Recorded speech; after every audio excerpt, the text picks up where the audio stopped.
Are you a procrastinator? Well, you're not the only one. Up to 20% of us are chronic procrastinators, which is a ton of wasted time and marks.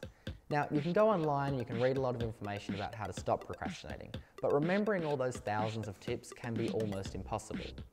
So last week, instead of writing an important essay I had due, I decided to summarize all those tips into a couple of quick, easy steps you can take to stop procrastinating now.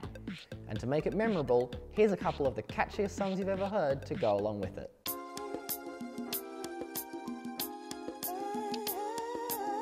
Number 1, stop thinking that there are two of you. You're more likely to procrastinate when you see present you as a different person to future you. Present you doesn't need to worry about getting any work done because that's a problem for a totally separate human being. The trick is to recognize that you're just one person, and the more you put off your work, the more it's going to hurt you later.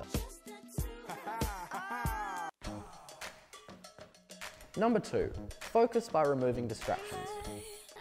It's really easy to get distracted when you've got distracting things around you. Start with your environment. If you've got friends or family nearby, close the door or go to a library. Then think about devices. Right now I've got my phone next to me and my computer's connected to the internet and I don't know why. Everything I need is in this textbook and yet these are right here on my desk. Think about turning off those devices completely, or if you can't do that, use an app like Self-Control or Focus.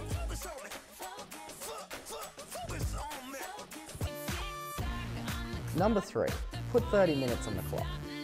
Let's be realistic. You're not going to get anything done if you just leave hours and hours and hours of free time to study. If you're a really bad procrastinator like me, then you don't really do any work most of the time, so you've got to start small. Even 30 minutes is a good place to begin, and you can probably schedule that in today.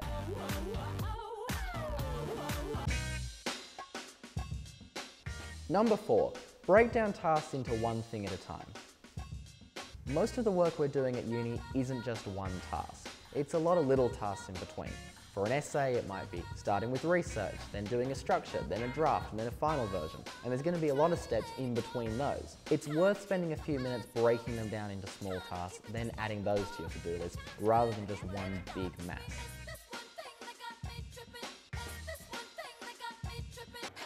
Number 5, start loving yourself.